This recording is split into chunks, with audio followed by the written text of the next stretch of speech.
রাত 1টার দিকে ফাইনালি যখন আমাদের বিভিন্ন কমপ্লেন্টের ভিত্তিতে পুলিশ সেখানে অভিযান চালিয়ে তারা 152 পিস মোটা লাঠি, যেটাকে স্টাম্প বলতে পারি আমরা, সেটি উদ্ধার করে এবং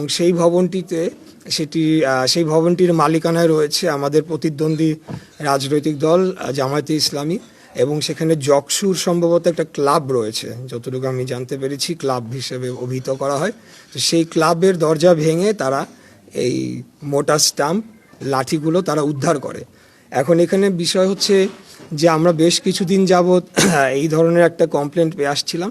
তো আমরা সেটা বিভিন্ন মাধ্যমে থানাকে অবহিত করার পরও তারা কোনো যথাযথ পদক্ষেপ নেননি।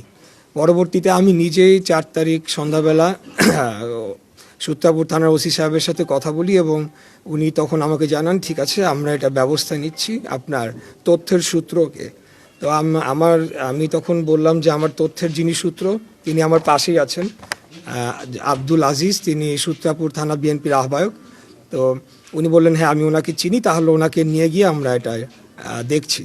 কিন্তু যেটি হয়েছে যে উনি কাউকে না জানিয়ে উনি এই ভবনে যান, যে মালিকপক্ষকে সতর্ক করে দেন, এবং সতর্ক করে দেওয়ার 4 ঘন্টা অতিবাহিত হওয়ার পর আমরা জানতে পারি যে এরকম পরিস্থিতি। সেখানে 2টি পিকআপ ট্রাক আসে, পিকআপ ট্রাকে এসে বড় বড় বস্তায় করে বিপুল সংখ্যক লাঠিসোঁটা সেখান থেকে নিয়ে যাওয়া হয় এবং আগ্নেয়াস্ত্র রয়েছে বলে আমাদের কাছে আগের থেকেই অভিযোগ ছিল। তো তারপরে আমাদের যারা ওখানকার স্থানীয় এলাকাবাসী তারা ওই বিল্ডিংটির সামনে অবস্থান করেন এবং পরে যিনি ওসি তিনি যখন প্রথমবার যান তিনি কিন্তু কোনো কিছুই বিল্ডিংয়ের ভেতরেই ঢোকেন নাই, তিনি কেবল সতর্ক করে দিয়েছেন বলে আমরা ধারণা করছি।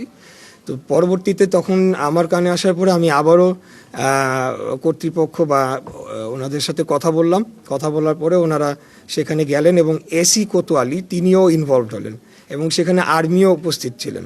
পরবর্তীতে এসি কোতোয়ালি তিনি সেখানে যাওয়ার পরে সেখানে যে তিনি অনেক কাল ক্ষেপণ করেন, অনেক সময় ক্ষেপণ করার পর পরবর্তীতে একটি পর্যায়ে আমি ওনাকে খুব শক্তভাবেই বলি যে আপনারা এখানে রয়েছে, আপনারা যারা এটি চিনে আপনারা তাদেরকে ভেতরে ঢুকতে দিচ্ছেন না। 3 জন মাত্র গিয়েছেন অনেক বড় একটি ভবন সেটিকে সার্চ করার জন্য।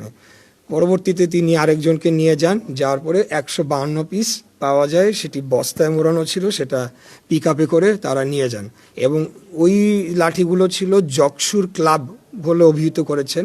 জকসুর ক্লাবের রুমে তালাবদ্ধ ছিল, সেই তালা ভেঙে তারা সেটিকে উদ্ধার